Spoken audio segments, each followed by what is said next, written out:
Meus amados irmãos e amigos, eu vos saúdo com a doce e gloriosa paz do Senhor. Queremos louvar a Deus por mais esta oportunidade que Ele tem nos concedido para estarmos aqui fazendo o seu trabalho. Estamos hoje na antepenúltima lição do ano. A Bíblia diz que o tempo passa e nós voamos. Estamos voando. O ano de 2024 tem passado com uma rapidez impressionante. Estamos terminando o ano de 2024. Então hoje é a antepenúltima lição desse último trimestre, do quarto trimestre da EBD. É a lição de número 11, cujo tema é a promessa de provisão. Promessa de provisão. Então, a provisão, naturalmente, é a provisão de Deus, é aquilo que Ele providencia para nós. Este trimestre da Escola Bíblica é comentado pelo pastor Elinaldo Renovato de Lima, pastor emérito lá da igreja da Convenção do Rio Grande do Norte. E essa lição está distribuída em 3 itens. O primeiro é a provisão das necessidades básicas. O segundo, a provisão das necessidades emocionais. E o terceiro, a provisão das necessidades espirituais. Todas essas necessidades são supridas pelo Senhor. Ele é aquele que, para nós, é o grande supridor. É Ele que providencia. E é Ele que faz com que as nossas necessidades, por maiores que sejam supridas. Glória a Deus. Nesta lição estudaremos a promessa de provisão das nossas necessidades. A Bíblia revela que o ser humano é composto de corpo, alma e espírito. E essas partes, todas elas envolvem necessidades. Nós temos necessidades no corpo, necessidade de limpeza, por exemplo, de higiene. Nós temos necessidades na alma, que é a necessidade, por exemplo, de estar alegre, de estar satisfeito no Senhor. E a Bíblia diz que o coração alegre aformoseia o rosto, isso vem da alma. Nós temos a necessidade de termos bons relacionamentos com os nossos irmãos e amigos. Isso também vem da alma. E necessidades espirituais, que são aquelas com as quais nós nos comunicamos com o Senhor. São necessidades, por exemplo, de orar. Jesus disse: orai sem cessar. São necessidades de ler a palavra de Deus. O profeta Isaías diz: buscai o livro do Senhor e lede. Então, todas essas necessidades, elas são supridas pelo nosso Deus.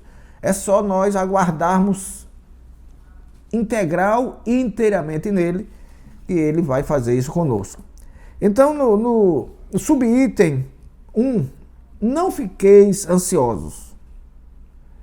Nós temos uma carreira das pessoas que buscam a todo custo suprir essas necessidades por si próprias. Elas ou não se apercebem ou são teimosas, porque essas necessidades não serão supridas sem a mão do Senhor. E Deus é o nosso provedor. É Ele o nosso provedor. Não tem ninguém que possa fazer isso. Há coisas que o homem providencia. Por exemplo, a necessidade de um corpo limpo, um corpo asseado, naturalmente vem do homem. Vem do homem.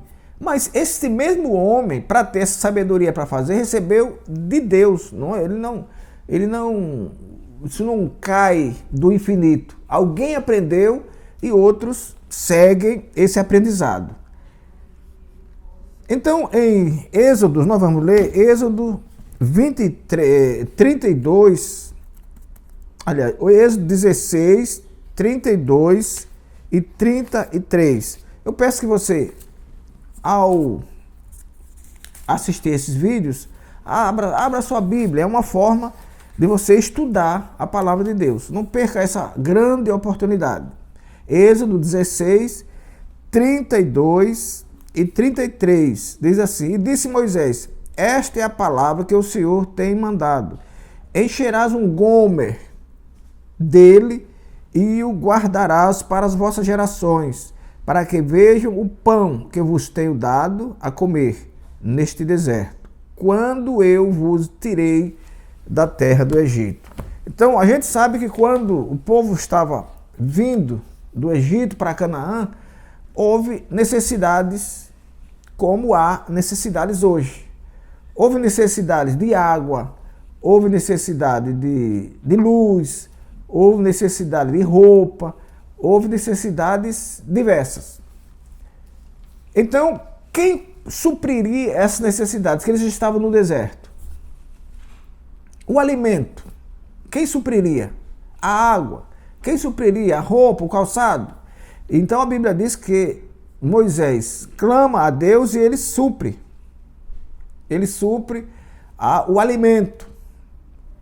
O alimento que ele chama de maná. E depois ele pediu para que as pessoas enchessem 2 gômeres. Um gômer valia mais ou menos 1,76 de 1 litro. Aliás, 1,76 litro.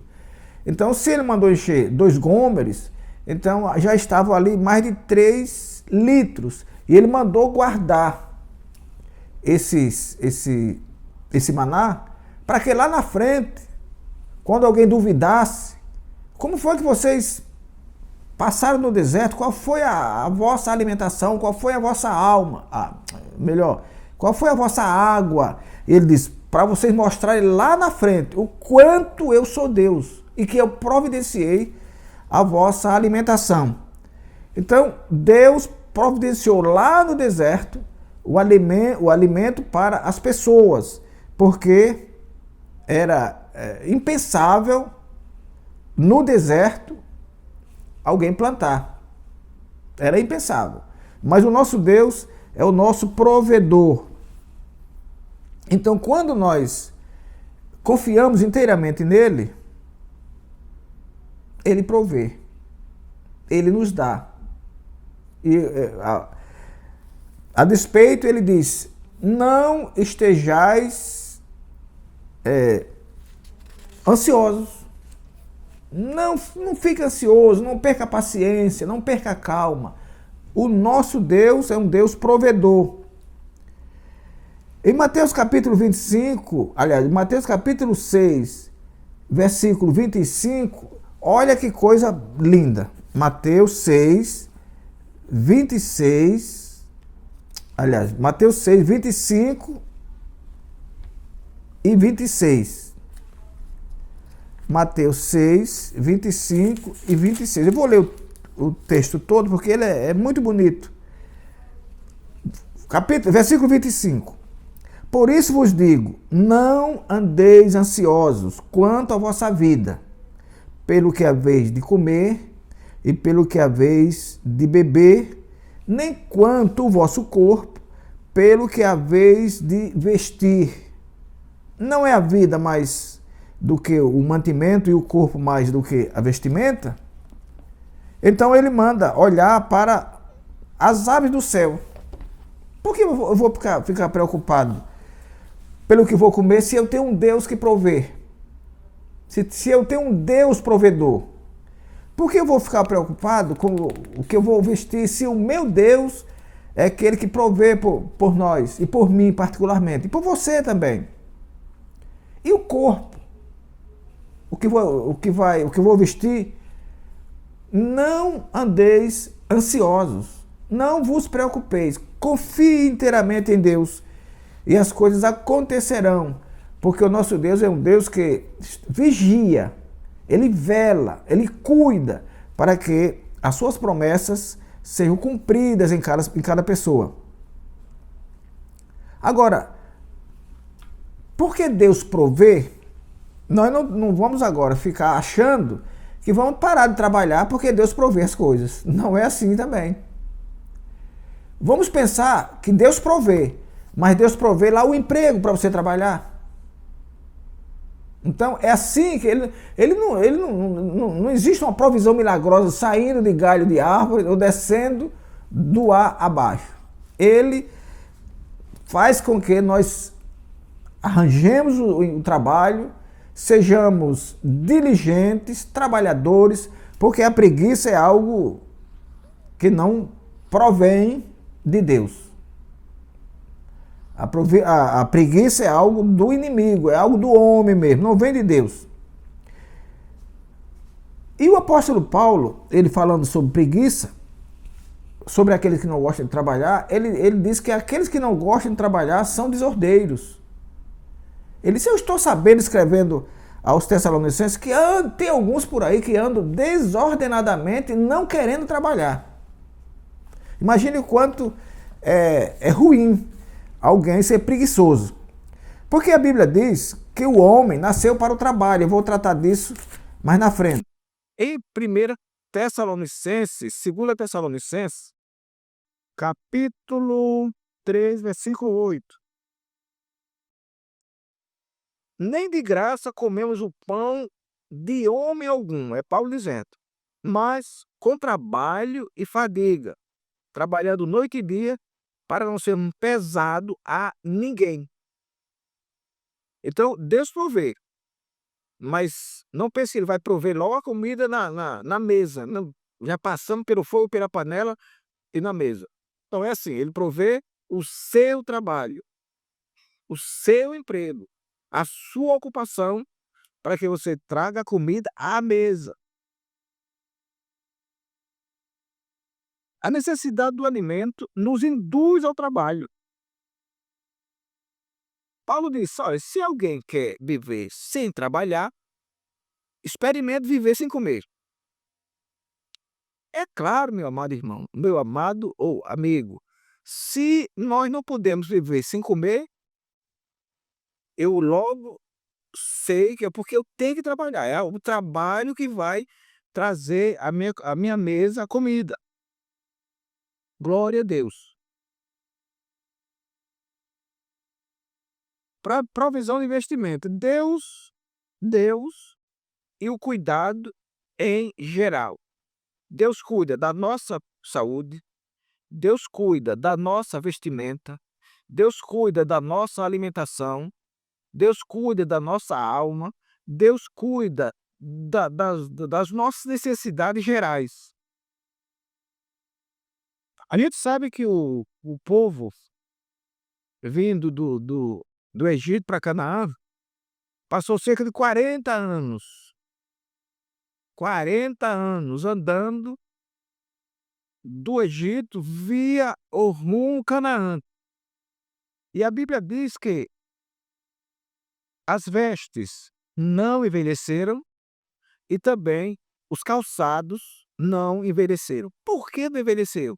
Porque Deus estava cuidando. Ali no deserto não havia sapataria, não havia lojas, não havia supermercados, então Deus guardou.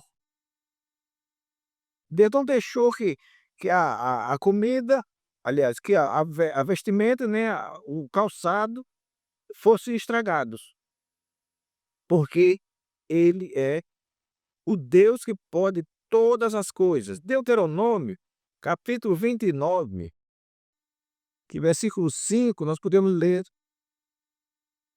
isso aqui.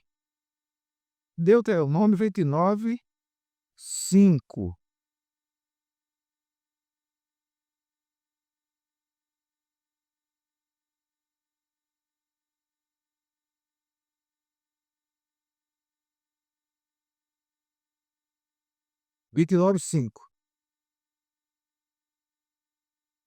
E 40 anos vos fiz andar pelo deserto.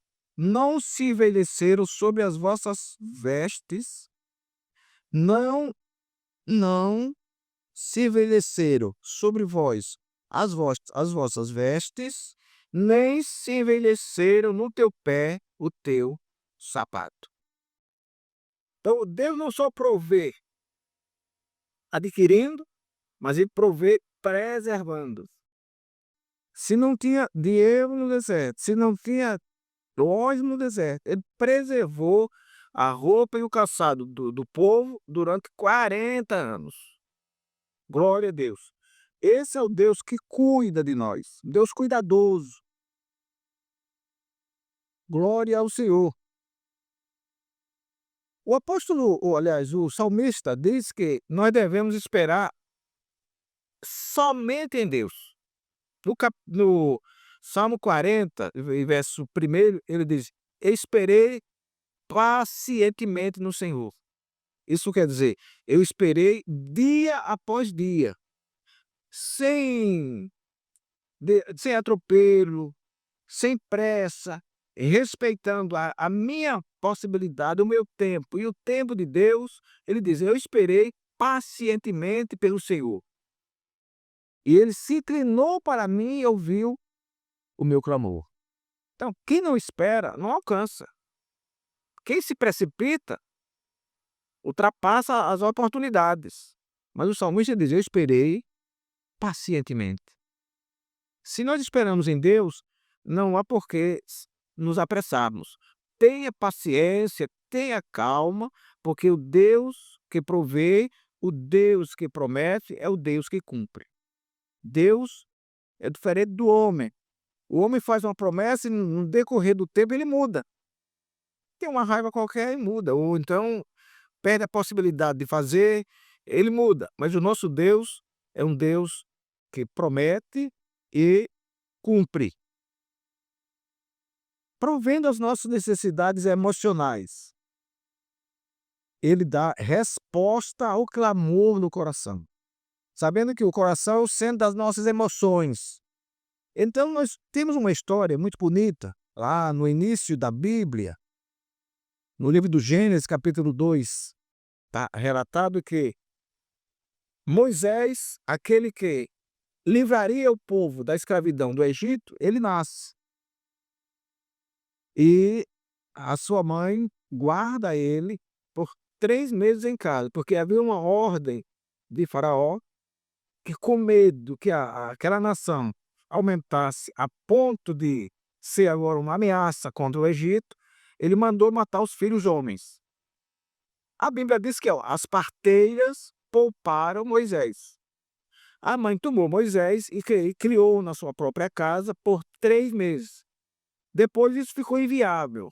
Ela não queria correr risco de continuar com esse filho em casa, sabendo que era proibido. Ela coloca ele num barquinho e coloca na beira do rio Nilo. Veja como não ficou o coração da irmã Joquebede. Veja como ela se preparou para isso, o quanto ela não orou, o quanto ela não pediu a Deus para poupar a vida daquela criança. Deus pouparia, porque era ele que tiraria o povo do Egito. A Bíblia diz então que ele estava lá na beira do rio Nilo. E desce então a filha de Faraó com as suas criadas e vê aquela criança ali. Miriam, que era irmã de Moisés, estava à distância, observando o que aconteceria com ele.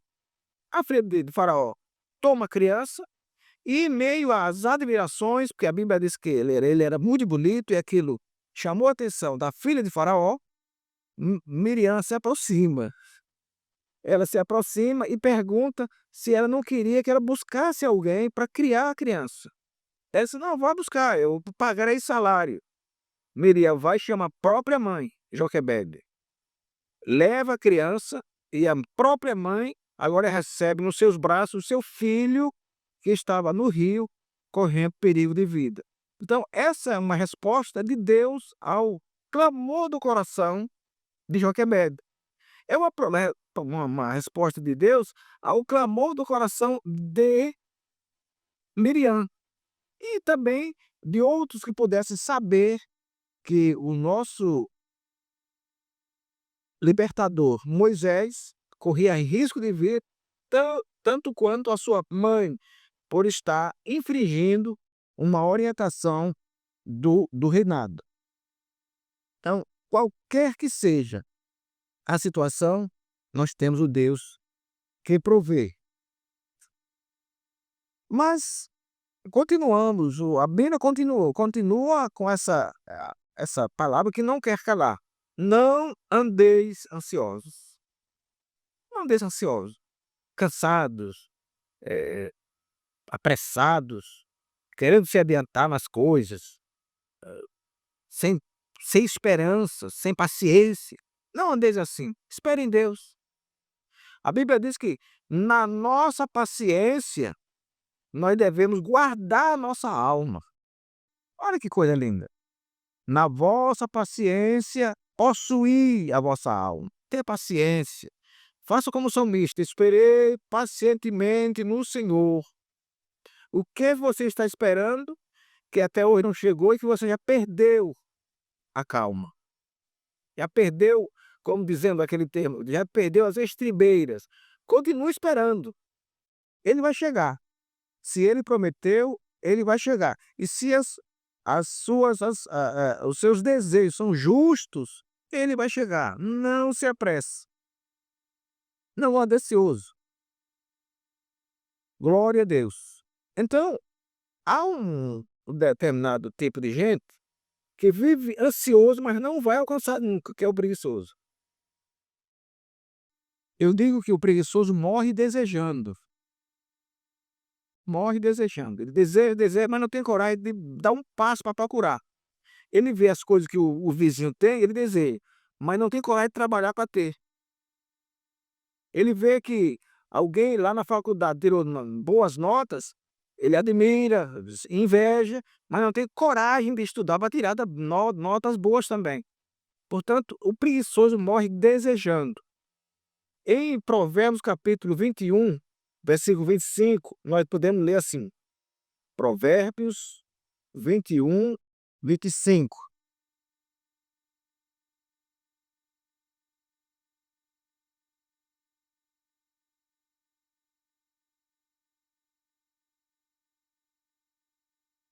O desejo do preguiçoso o matará, porque as suas mãos recusam-se a trabalhar.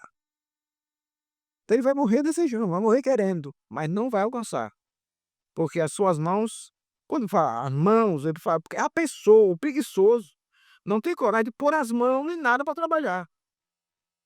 Hoje nós vemos aí que a crise está se assolando, a inflação está muito alta, mas a gente vê também pessoas que são saudáveis, nos semáforos com uma plaquinha de fome, de ajuda, porque aquilo ali tem um pouco disso aqui, preguiça, falta de coragem de enfrentar o trabalho. Porque quem quer trabalhar, ele pode não ter um emprego, mas um trabalho, se ele quiser, ele arranja, ele encontra. Eu sou do interior do estado e vivi numa das maiores pobrezas que alguém já viu. Mas eu trabalhava numa uma coisa, eu trabalhava em outra, e Deus nunca me deixou na miséria. Sempre fiz alguma coisa, sempre comprei uma roupinha, por pior que fosse, mas do meu trabalho, do suor do meu rosto. Então, preguiçoso, por ser preguiçoso, por não ter coragem de enfrentar o batente, como dizemos, por não ter coragem de militar, ele vai morrer desejando. Sempre desejoso de alguma coisa, mas nunca alcançando, porque é preguiçoso, conforme a palavra de Deus. Então nós devemos, eh, entregar a nossa vontade, o nosso querer ao Senhor, tudo ao Senhor.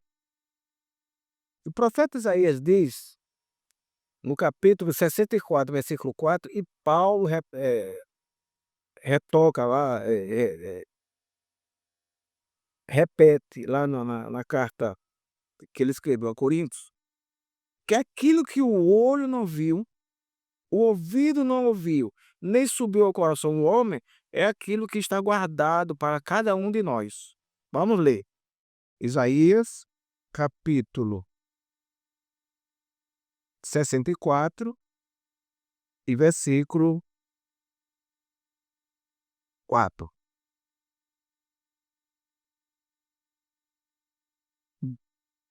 Desde a antiguidade não se viu, nem com os ouvidos se percebeu, nem com os olhos se viu um Deus além de ti, que trabalhe para aquele que nele espera.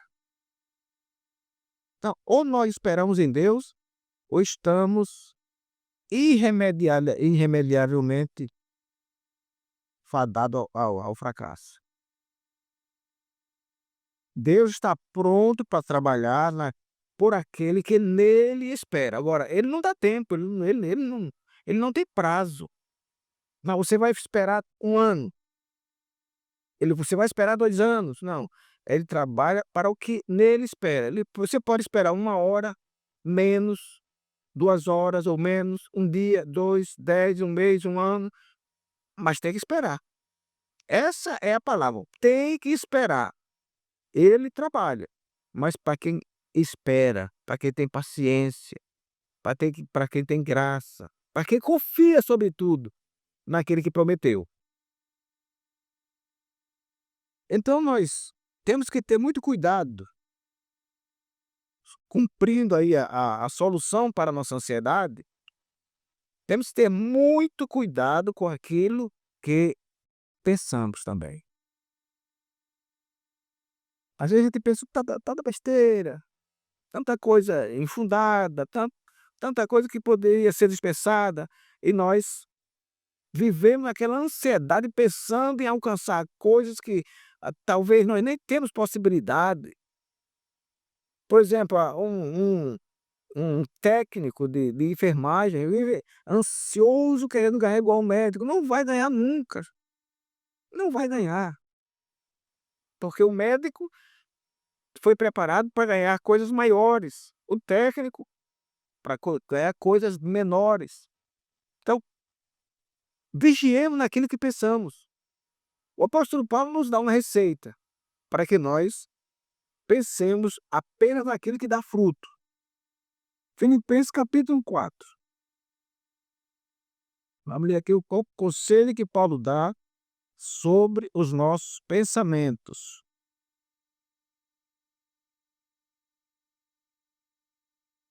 Filipenses 4, 7 e 8. Olha o que Paulo diz: "E a paz de Deus, que excede todo o entendimento, guardará os vossos corações e os vossos sentimentos em Cristo Jesus. Quanto ao mais, irmãos, tudo o que é verdadeiro, tudo o que é honesto, tudo o que é justo, tudo o que é puro, tudo o que é amável, tudo o que é de boa fama, se há alguma virtude e se há algum louvor, nisso pensai." Até os pensamentos devem ser vigiados. Aí há uma história aqui no Brasil de que alguém que pensou fazer alguma coisa contrária à lei será punido. Ele apenas pensou em fazer, não fez. Mas já tem gente punida por isso, porque pensou em fazer. Os pensamentos sendo punidos, os pensamentos sendo castigados. Então, é justo que alguém pague pelo que pensou? Legalmente não é, mas tem ele pagando. Então, cuidemos daquilo que pensamos. A provisão das necessidades espirituais. Nós devemos buscar primeiro as coisas espirituais. Jesus diz: "Buscai primeiro o reino de Deus, e as demais serão acrescentadas." Eu sempre digo, irmãos, primeiro a salvação, segundo os acréscimos. Depois que nós assegurarmos a salvação da alma, a casa, o carro, o emprego, a faculdade, o casamento, tudo isso é acréscimo, que Deus prometeu que vai dar e dá. Eu não posso pular a etapa. Não, eu tenho que casar de qualquer jeito, porque tem que casar. E o reino? E o espiritual? Não, eu tenho que, andar viajando por aí, eu tenho que comprar muito, tenho que passar o cartão, e mesmo que depois eu seja ridicularizado, mas eu tenho que fazer. São acréscimo tudo isso. Tudo isso é acréscimo. Busque primeiro o reino de Deus. E as demais coisas daqui serão acrescentadas. Por Deus, pelo próprio Deus. Há uma história na Bíblia das serpentes de metal. Essas serpentes, elas foram orientadas a serem construídas, aliás, construída, porque o povo pecou lá no deserto e a Bíblia diz que as serpentes mordiam as pessoas que pecavam e eles morriam. Então houve um clamor ali e Deus mandou que se fizesse uma serpente de metal e se colocasse lá numa haste. Aquela serpente simbolizava Jesus de Nazaré, porque ele mesmo disse lá no Novo Testamento: tudo que está no Novo Testamento apontava para mim. Então, tudo que estava lá no Antigo Testamento, no Novo não, no Antigo Testamento, era símbolo do Senhor. E uma vez ele, repreendendo os fariseus, ele disse: vocês não creem em Moisés, coisa nenhuma, vocês estão falando da boca para fora.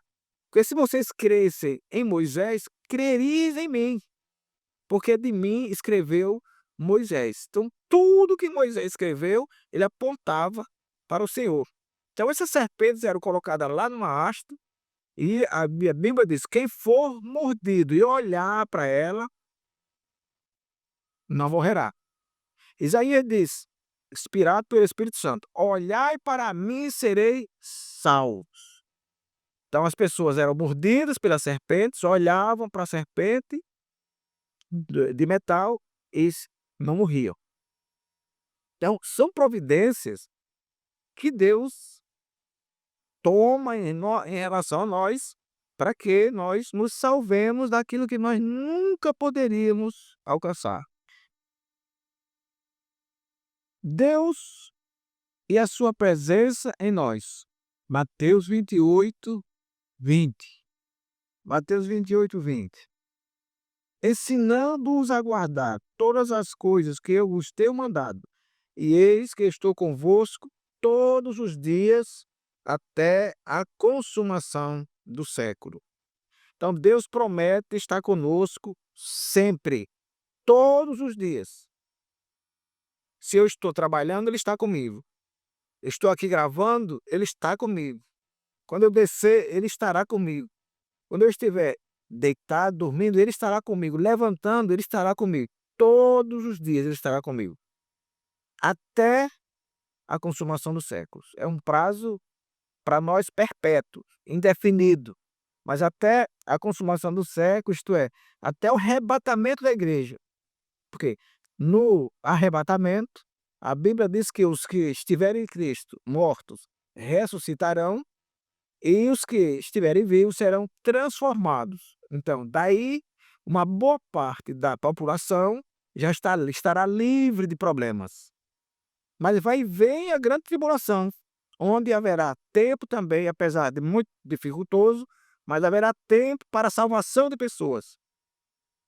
Passa a grande tribulação, é instalado o milênio, 1000 anos de calma, de beleza. A Bíblia diz que depois, nessa época, o Satanás estará preso, mas depois será solto por um tempo.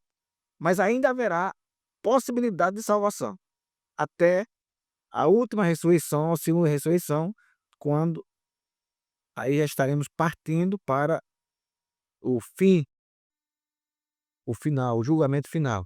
Mas Deus estará sempre presente em nós, todos os dias, em qualquer situação. Josué, quando substituiu Moisés, e aquele povo era um povo de coração obstinado, um povo desobediente, por isso sofreu muito. Em determinado momento, Josué, acho que meio já cansado e meio desesperançado com o pecado daquele povo, ele lança uma escolha. Podemos dizer o dia da escolha. Ele diz: olha, escolhei hoje a quem se vai. Hoje. Pode escolher a quem vocês vão servir. Se é os deuses, se os deuses do deserto, escolham hoje a quem vocês vão servir, porque eu já escolhi. Eu e a minha casa serviremos ao Senhor. Glória a Deus. Então Deus é aquele em quem nós devemos sempre escolher. Não façamos nada. O apóstolo Paulo diz que tudo que nós formos fazer, temos que dizer antes: se Deus assim quiser. Não faça nada sem a aprovação de Deus, sem a busca ao nosso Deus, porque Ele está presente, Ele não vai demorar, Ele não vai dar prazo para você voltar a pedir. Não, Ele vai responder, ou sim ou não, mas faça isso. Estejamos sempre prontos a escolher pelo lado do Senhor. E temos necessidades espirituais. Por exemplo, nós necessitamos do Espírito Santo. Necessitamos em vários aspectos, mas primeiro eu destaco aqui na obra evangelizadora. Escrito está em Atos capítulo 1, versículo 8: ficai em Jerusalém, até que do alto sejais revestido de poder. Aí nesse versículo diz: e servireis testemunhas, tanto em Jerusalém, como Jerusalém e Samaria, como em toda a Judéia e até aos confins da terra. Então, o Espírito Santo é uma necessidade que nós temos e é também uma provisão de Deus. Está dentro da provisão espiritual de Deus. E também nós devemos ter o Espírito Santo como encorajador. Essa eu vou ler. João capítulo 20, versículo 22. João 20, 22. E havendo dito isso, assoprou sobre eles e disse-lhes: recebei o Espírito Santo. Essa é a primeira vez, primeira aparição, quando ele aparece a um discípulos que estava lá no cenáculo, em Jerusalém, trancados com medo dos judeus, e depois eles dão a notícia que Jesus tinha aparecido a eles e Tomé não acredita. Então, 8 dias depois, ele apresenta-se diante do colégio de apóstolos e Tomé estava. E aí ele repreende Tomé, porquanto ele não creu naquilo que os 11 falaram, aliás, que os 10 falaram, que um já era Judas, já não estava entre eles. Então, nós precisamos do Espírito Santo como algo, como encorajador. Quando ele diz aqui, receber o Espírito Santo, não era o batismo no Espírito Santo, era o encorajamento. Por quê? Porque eles estavam trancados lá em Jerusalém, com medo dos judeus. Quando ele disse, então, recebei o Espírito Santo, como quem diz, vocês deixem de medo, não temais, não tenhais medo, eu estou aqui, eu estou convosco, receba o Espírito Santo. Então nós precisamos estar sempre com o Espírito Santo entre nós, porque Jesus quando subiu, ele diz, eu vou, mas vos mandarei outro Consolador. E ele está aqui entre nós para nos confortar, para nos consolar, e a Bíblia diz que ele está também para convencer o homem do pecado, da justiça e do juízo. Portanto, quando eu prego, quem converte o pecador não é a minha pregação, é o Espírito Santo por meio dela. Não sou eu, não será a minha eloquência, não será o meu palavreado, o meu bom discurso, o meu preparo, não é. É o Espírito Santo que faz tudo isso. Então nós vamos tendo essa consciência da necessidade do Espírito Santo, mas faremos coisas grandiosas. Faremos, como a Bíblia diz, faremos proezas.